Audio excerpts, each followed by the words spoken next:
Assalamualaikum warahmatullahi wabarakatuh. Allahumma sholli ala Muhammad wa ala ali Sayyidina Muhammad. Sahabat petuah diri, dikisahkan, pada zaman Rasulullah, hiduplah raja bernama Habib bin Malik di Syam.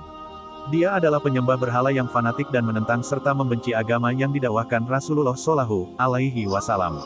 Suatu hari, Abu Jahal menyurati Raja Habib bin Malik perihal Rasulullah. Surat itu membuatnya penasaran dan ingin bertemu dengan Nabi Muhammad, dan Raja Habib membalas surat itu ia akan berkunjung ke Makkah. Pada hari yang telah ditentukan, berangkatlah Raja Habib dengan 10.000 orang ke Makkah. Sampai di desa Abtah, dekat Makkah, ia mengirim utusan untuk memberitahu Abu Jahal bahwa dia telah tiba di perbatasan Makkah. Maka disambutlah Raja Habib oleh Abu Jahal dan pembesar Quraisy. "Seperti apa sih Muhammad itu?" tanya Raja Habib setelah bertemu dengan Abu Jahal. "Sebaiknya Tuan tanyakan kepada Bani Hashim," jawab Abu Jahal. Lalu Raja Habib menanyakan kepada Bani Hashim. Di masa kecilnya, Muhammad adalah anak yang bisa dipercaya, jujur, dan baik budi.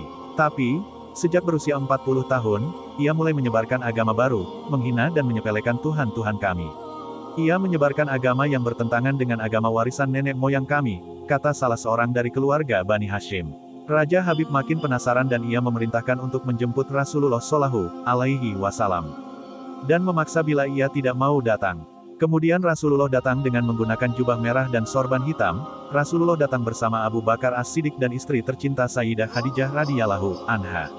Sepanjang jalan Khadijah menangis karena khawatir akan keselamatan suaminya, demikian pula Abu Bakar. "Kalian jangan takut, kita serahkan semua urusan kepada Allah," kata Rasulullah. Setibanya di desa Abtah, Nabi Muhammad disambut dengan ramah dan dipersilahkan duduk di kursi yang terbuat dari emas. Ketika Rasulullah duduk di kursi itu, memancarlah cahaya kemilau dari wajahnya yang berwibawa, sehingga yang menyaksikannya tertegun dan kagum. Maka berkata Raja Habib, "Wahai Muhammad, setiap nabi memiliki mukjizat, mukjizat apa yang engkau miliki?" Dengan tenang, Rasulullah balik bertanya, "Mukjizat apa yang Tuan kehendaki?" Raja Habib menjawab, "Aku menghendaki matahari yang tengah bersinar engkau tenggelamkan, kemudian munculkanlah bulan. Lalu turunkanlah bulan ke tanganmu, belah menjadi 2 bagian, dan masukkan masing-masing ke lengan bajumu sebelah kiri dan kanan. Kemudian keluarkan lagi dan satukan lagi. Lalu suruhlah bulan mengakui engkau adalah Rasul. Setelah itu kembalikan bulan itu ke tempatnya semula. Jika engkau dapat melakukannya, aku akan beriman kepadamu dan mengakui kenabianmu." Mendengar itu, Abu Jahal sangat gembira, pasti Rasulullah tidak dapat melakukannya. Dengan tegas dan yakin Rasulullah menjawab, "Aku penuhi permintaan Tuan." Kemudian Rasulullah berjalan ke arah Gunung Abi Kubaisi dan sholat 2 rakaat. Usai sholat, beliau berdoa dengan menengadahkan tangan tinggi-tinggi, agar permintaan Raja Habib terpenuhi. Seketika itu juga tanpa diketahui oleh siapapun turunlah 12.000 malaikat, maka berkatalah malaikat Jibril, "Wahai Rasulullah, Allah menyampaikan salam kepadamu. Allah berfirman, 'Wahai kekasihku, janganlah engkau takut dan ragu, sesungguhnya aku senantiasa bersamamu. Aku telah menetapkan keputusanku sejak zaman azali. Tentang permintaan Habib bin Malik, pergilah engkau kepadanya untuk membuktikan kerasulanmu. Sesungguhnya Allah yang menjalankan matahari dan bulan serta mengganti siang dengan malam.' Habib bin Malik mempunyai seorang putri cacat, tidak memiliki kaki dan tangan kemudian matanya buta. Allah menyembuhkan anak itu, sehingga bisa berjalan, meraba dan melihat. Lalu bergegaslah Rasulullah turun menjumpai orang kafir Quraisy, sementara bias cahaya kenabian yang memantul dari wajahnya semakin bersinar. Ketika itu matahari telah beranjak senja. Matahari hampir tenggelam, sehingga suasananya remang-remang. Tak lama kemudian Rasulullah berdoa agar bulan segera terbit. Maka terbitlah bulan dengan sinar yang benderang. Lalu dengan 2 jari Rasulullah Shallallahu alaihi wasallam mengisyaratkan agar bulan itu turun kepadanya. Tiba-tiba suasana jadi amat menegangkan ketika terdengar suara gemuruh yang dahsyat. Segumpal awan mengiringi turunnya bulan ke tangan Rasulullah. Segera setelah itu beliau membelahnya menjadi 2 bagian, lalu beliau masukkan ke lengan baju kanan dan kiri. Tidak lama kemudian, beliau mengeluarkan potongan bulan itu dan menyatukannya kembali. Dengan sangat takjub orang-orang menyaksikan Rasulullah menggenggam bulan, yang bersinar dengan indah dan cemerlang. Bersamaan dengan itu bulan mengeluarkan suara, "Asyhadu alla ilaha illallah, wa asyhadu anna Muhammadan, abduhu wa rasuluh." Menyaksikan keajaiban itu, pikiran dan perasaan semua yang hadir terguncang. Sungguh, ini bukan mimpi, melainkan sebuah kejadian yang nyata. Sebuah mukjizat luar biasa hebat yang disaksikan sendiri oleh Raja Habib bin Malik. Ia menyadari, itu tak mungkin terjadi pada manusia biasa, meski ia lihat dalam ilmu sihir sekalipun.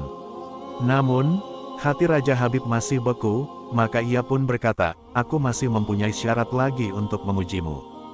Belum lagi Raja Habib sempat melanjutkan ucapannya, Rasulullah Shallallahu Alaihi Wasallam memotong pembicaraan, engkau mempunyai putri yang tidak sempurna, bukan? Sekarang, Allah telah menyembuhkannya dan menjadikannya seorang putri yang sempurna. Raja Habib pun terkejut karena tidak ada siapapun yang tahu penyakit anaknya itu, yaitu lumpuh dan matanya buta kecuali orang-orang istana dan mereka yang dekat dengannya saja. Mendengar itu, betapa gembiranya hati Raja Habib. Spontan ia pun berdiri dan berseru, hai penduduk Makkah, kalian yang telah beriman jangan kembali kafir, karena tidak ada lagi yang perlu diragukan. Ketahuilah, sesungguhnya aku bersaksi, tiada Tuhan selain Allah dan tiada sekutu baginya, dan aku bersaksi sesungguhnya Muhammad adalah utusan dan hambanya. Melihat semua itu Abu Jahal jengkel dan marah. Dengan emosi dia berkata kepada Raja Habib, wahai Raja Habib, engkau beriman kepada tukang sihir ini, hanya karena menyaksikan kehebatan sihirnya. Namun Raja Habib tidak menghiraukannya dan berkemas untuk pulang. Sampai di pintu gerbang istana, putrinya yang sudah sempurna, menyambutnya sambil mengucapkan 2 kalimat syahadat. Tentu saja Raja Habib terkejut. Wahai putriku, dari mana kamu mengetahui ucapan itu? Siapa yang mengajarimu? Aku bermimpi didatangi seorang lelaki tampan rupawan yang memberitahu ayah telah memeluk Islam. Dia juga berkata, jika aku menjadi muslimah, anggota tubuhku akan lengkap. Tentu saja aku mau, kemudian aku mengucapkan 2 kalimat syahadat, jawab sang putri. Maka seketika itu juga Raja Habib pun bersujudlah sebagai tanda syukur kepada Allah. Sahabat petuah diri, kisah ini juga diabadikan Allah Ta'ala dalam Al-Quran. Sungguh, telah dekat hari kiamat, dan telah terbelah bulan. Dan jika mereka, orang-orang musyrikin, melihat suatu tanda mukjizat, mereka berpaling dan berkata, ini adalah sihir yang terus-menerus. Dan mereka mendustakan Muhammad dan mengikuti keinginannya. Padahal setiap urusan telah ada ketetapannya. Quran Surat Al-Qamar ayat 1-3. Adapun hadis yang meriwayatkan peristiwa terbelahnya bulan terjadi pada masa Rasulullah masih di Makkah sebelum hijrah ke Madinah. Dari Abdullah bin Mas'ud radhiyallahu anhu berkata, bulan terbelah menjadi 2 pada masa Rasulullah, lalu beliau bersabda, saksikanlah oleh kalian. HR Muslim.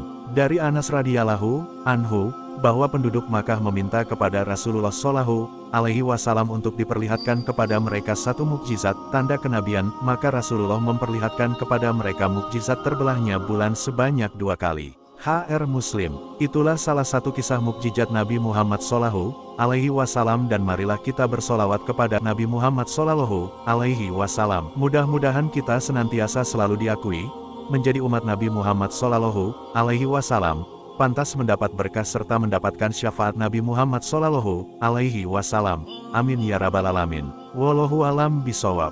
Jika terdapat kesalahan dalam penyampaian ini, saya mohon maaf dan itu merupakan kesalahan dari saya sendiri. Jika ada benarnya itu merupakan dari Allah Subhanahu wa Ta'ala. Wassalamualaikum warahmatullahi wabarakatuh.